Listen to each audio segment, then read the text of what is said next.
नमस्कार भक्तों, ओम नमः शिवाय। आज हम उस पावन रात्रि की बात करने जा रहे हैं जिसे शास्त्रों ने महान और भक्तों ने मोक्ष का द्वार कहा है। ये कोई साधारण पर्व नहीं है, ये केवल उपवास या पूजा का दिन नहीं है। ये वो रात्रि है जब समय भी शिव के चरणों में नतमस्तक हो जाता है। बहुत लोग महाशिवरात्रि मनाते हैं, लेकिन इसका वास्तविक अर्थ नहीं जानते। आज की ये कथा केवल जानकारी नहीं, बल्कि एक आंतरिक यात्रा है। हिंदू पंचांग के अनुसार महाशिवरात्रि फाल्गुन मास की कृष्ण पक्ष की चतुर्दशी तिथि को मनाई जाती है। ये वह रात्रि होती है जब चंद्रमा लगभग लुप्त हो जाता है, अंधकार अपने चरम पर होता है। इसी अंधकार में शिव तत्व सबसे अधिक जागृत होता है, इसीलिए इसे महान रात्रि कहा गया है। शास्त्रों में कहा गया है कि चतुर्दशी तिथि यदि रात्रि में पड़े तो वही शिवरात्रि सर्वोत्तम होती है। इसी कारण शिव की पूजा इस दिन रात्रि में की जाती है।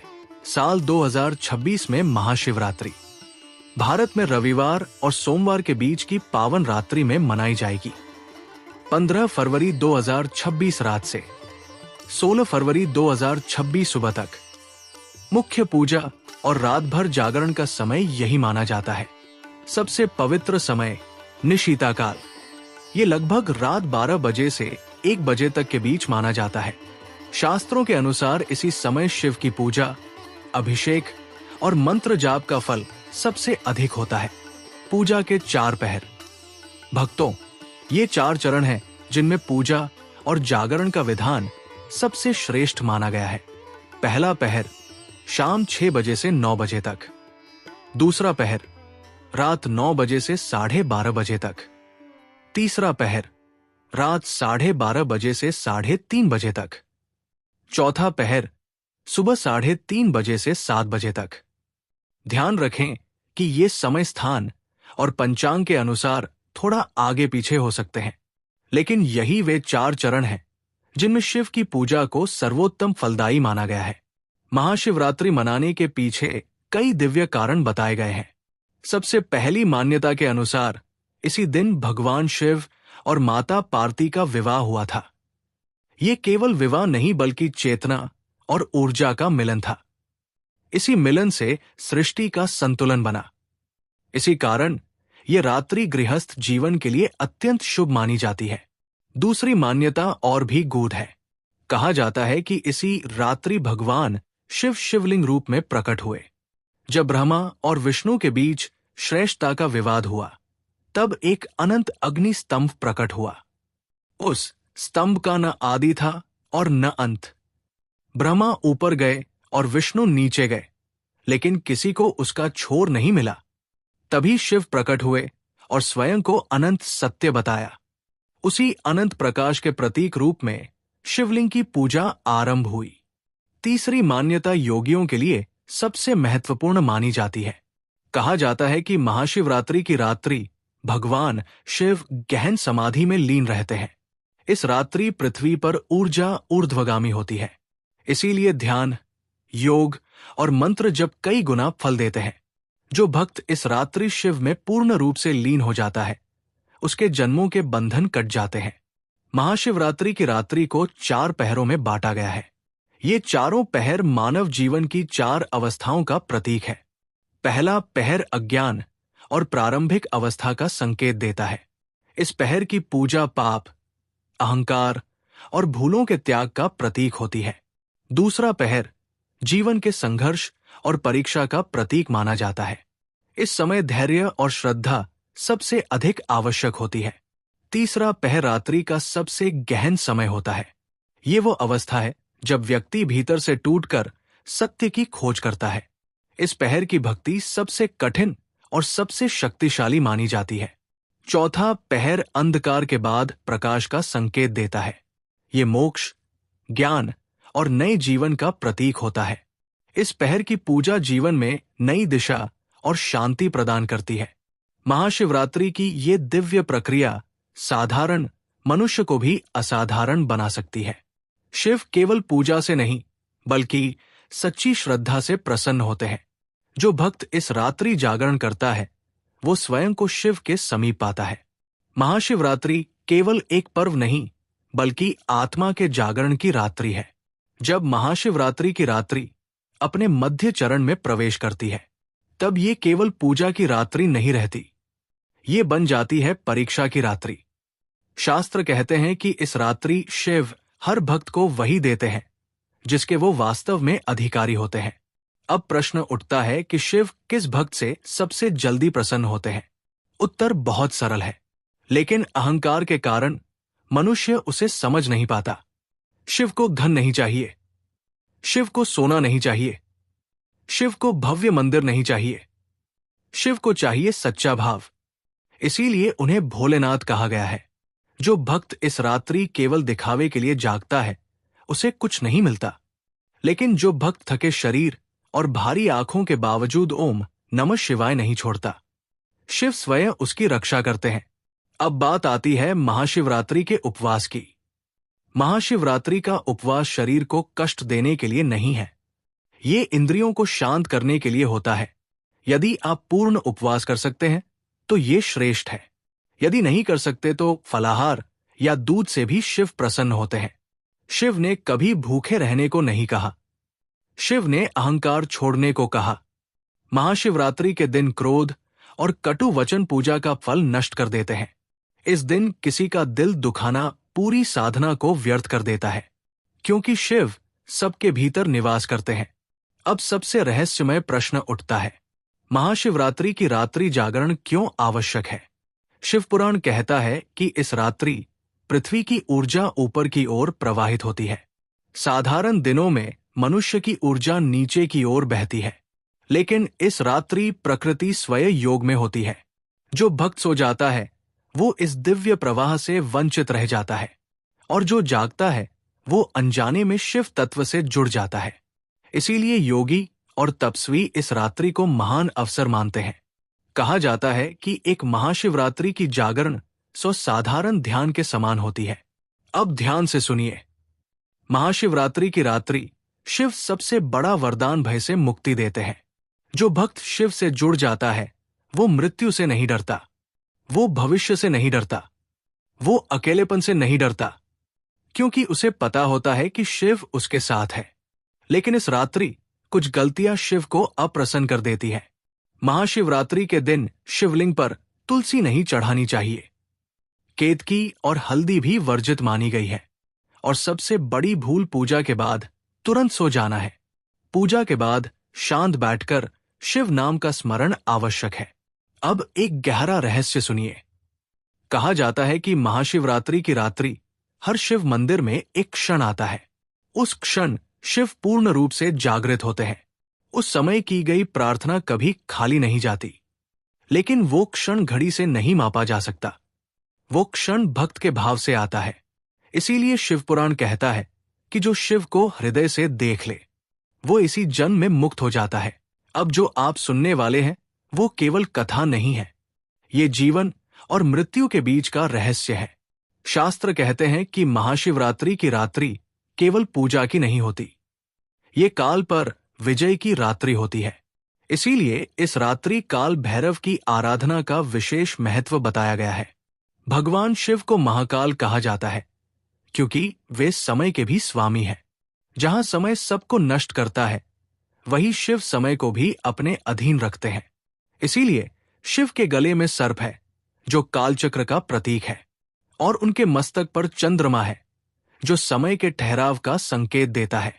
महाशिवरात्रि की रात्रि मृत्यु से जुड़ी मानी जाती है, क्योंकि यही वो रात्रि है जब जीव और ब्रह्मा के बीच की दूरी सबसे कम हो जाती है। इस रात्रि भय, मृत्यु और अज्ञान कमजोर पड़ जाते हैं। इसी कारण कई लोगों को इस रात्रि अजीब या डरावने सपने आते हैं। यदि इस रात्रि आपको डरावना सपना आए तो घबराना नहीं चाहिए। शिवपुराण कहता है कि ये डर नहीं बल्कि मन की शुद्धि की प्रक्रिया है। जो भीतर दबा हुआ था वो बाहर आ रहा होता है, और जो बाहर आ गया वो समाप्त हो जाता है। काल भैरव शिव का ही उग्र स्वरूप है। वे द्वारपाल है, वे रक्षक है, वे न्याय के स्वरूप है। महाशिवरात्रि की रात्रि काल भैरव नकारात्मक शक्तियों को नियंत्रित करते हैं। जो भक्त इस रात्रि भयमुक्त होकर शिव का नाम लेता है उसे किसी तंत्र मंत्र, नकारात्मक ऊर्जा या बुरी दृष्टि का भय नहीं रहता। महाशिवरात्रि की रात्रि शिव किसी से कुछ छीनते नहीं हैं। वे केवल वही गिरा देते हैं जो व्यर्थ होता है। इसीलिए कुछ लोगों को इस समय कष्ट या भ्रम का अनुभव होता है। ये दंड नहीं होता, ये शिव की कृपा होती है, क्योंकि जब तक पुराना नहीं टूटेगा, नया नहीं आएगा। अब प्रश्न ये उठता है कि कैसे पहचाना जाए कि शिव प्रसन्न हुए या नहीं। शिव कभी आकर ये नहीं कहते कि वे प्रसन्न हैं। उनकी कृपा संकेतों में प्रकट होती है। यदि महाशिवरात्रि के बाद मन अपने आप शांत रहने लगे, यदि क्रोध बिना कारण कम होने लगे, यदि जीवन की समस्याएं पहले जितनी भारी न लगे, तो समझ लेना चाहिए कि शिव ने प्रार्थना सुन ली है। और यदि कुछ दिनों तक उलझन या अस्थिरता महसूस हो, तो भी भयभीत नहीं होना चाहिए। ये भी शिव की प्रक्रिया होती है, क्योंकि गहरे बंधनों को काटने में कंपन होता है। महाशिवरात्रि के बाद एक बात अवश्य करनी चाहिए। कम से कम एक सोमवार शिवलिंग पर जल अर्पित करना चाहिए और मन ही मन ये भाव रखना चाहिए, हे शिव, यदि मुझसे कोई भूल हुई हो तो उसे भी स्वीकार करना, क्योंकि मैं आपका ही हूं। अब जो सत्य सामने आने वाला है वो केवल कथा नहीं है, ये जीवन का दर्पण है। महाशिवरात्रि के बाद बहुत से लोग एक गहरा परिवर्तन महसूस करते हैं, लेकिन उसे शब्दों में व्यक्त नहीं कर पाते। मन अचानक शांत होने लगता है, कुछ रिश्ते अपने आप दूर हो जाते हैं, कुछ आदतें बिना प्रयास छूटने लगती हैं और कुछ छिपे हुए सत्य सामने आने लगते हैं। यही वो क्षण है जब शिव कहते हैं, डरो मत। डर इस बात का होता है कि जो जा रहा है वो वापस नहीं आएगा, लेकिन शिव कहते हैं कि जो जा रहा है वो कभी तुम्हारा था ही नहीं। महाशिवरात्रि के बाद यदि जीवन में बदलाव आए तो उसे हानि मत समझना, ये शिव की शुद्धि प्रक्रिया होती है। शिव सबसे पहले भक्त के भीतर से भय को हटाते हैं। भय भविष्य का, भय मृत्यु का, भय अकेलेपन का, भय असफलता का। जब भय समाप्त हो जाता है तभी भक्ति स्थिर होती है। इसीलिए शिव को अभयदाता कहा गया है। अब एक गहरा रहस्य समझिए। शिव उस भक्त को सबसे निकट मानते हैं जो सत्य से भागता नहीं। वे उसे नहीं चुनते जो सबसे अधिक पूजा करता है, वे उसे चुनते हैं जो अपने दोष स्वीकार करता है, जो दूसरों को दोष नहीं देता, जो गिरकर भी शिव का नाम नहीं छोड़ता। ऐसा भक्त धीरे धीरे शिव का हो जाता है। महाशिवरात्रि के बाद यदि जीवन में अकेलापन बढ़ जाए तो समझ लेना चाहिए कि शिव भीड़ से अलग कर रहे हैं, क्योंकि शिव भीड़ में नहीं मिलते, वे एकांत में मिलते हैं। अब अंतिम और सबसे बड़ा सत्य सुनिए। शिव कभी ये नहीं कहते कि मुझसे मांगो, वे कहते हैं कि मुझ में विलीन हो जाओ। जब आप शिव से कुछ मांगते हैं तो दूरी बनी रहती है, लेकिन जब आप शिव को जीते हैं तो दूरी समाप्त हो जाती है। इसीलिए महाशिवरात्रि केवल एक रात का पर्व नहीं है, ये जीवन की दिशा बदलने वाली प्रक्रिया है। जो इसे समझ लेता है उसका जीवन धीरे धीरे बदलने लगता है, बिना शोर के, बिना चमत्कार के, लेकिन स्थायी रूप से। अब जो आप सुनने वाले हैं वो कथा का अंत नहीं है, ये एक नई शुरुआत है, क्योंकि शिव से जुड़ने के बाद कहानियां समाप्त नहीं होती, जीवन बदलने लगता है। महाशिवरात्रि के बाद शिव हर सच्चे भक्त को एक मौन उपदेश देते हैं। ये उपदेश शब्दों में नहीं होता, लेकिन जो समझ जाता है वो फिर कभी भटकता नहीं। शिव कहते हैं कि मैं मंदिर में नहीं हूं, मैं तुम्हारी सांसों में हूं। मैं दीपक में नहीं हूं, मैं तुम्हारी चेतना में हूं। यदि तुम मुझे ढूंढना चाहते हो तो बाहर मत जाओ, अंदर उतर जाओ। महाशिवरात्रि के बाद जीवन को कैसे जिया जाए, यही सबसे बड़ा प्रश्न है। शिव ये नहीं कहते कि रोज उपवास करो या संसार छोड़कर जंगल चले जाओ। वे कहते हैं जो भी करो पूरी सच्चाई से करो। यदि काम करो तो ईमानदारी से करो, यदि प्रेम करो तो बिना शर्त करो, यदि क्रोध आए तो उसे पहचानो, लेकिन उसके गुलाम मत बनो। शिव का मार्ग त्याग का नहीं है, ये जागृति का मार्ग है।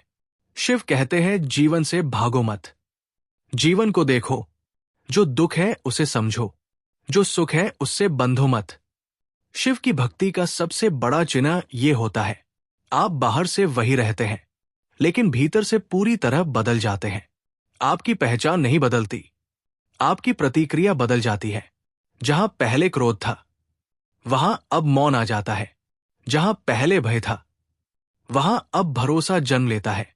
अब वो वचन सुनिए जो शिव हर भक्त को देते हैं, जब सब साथ छोड़ दे, तब भी मैं तुम्हारे साथ रहूंगा। जब तुम खुद से हार जाओ, तब भी मैं तुम्हें थामे रहूंगा।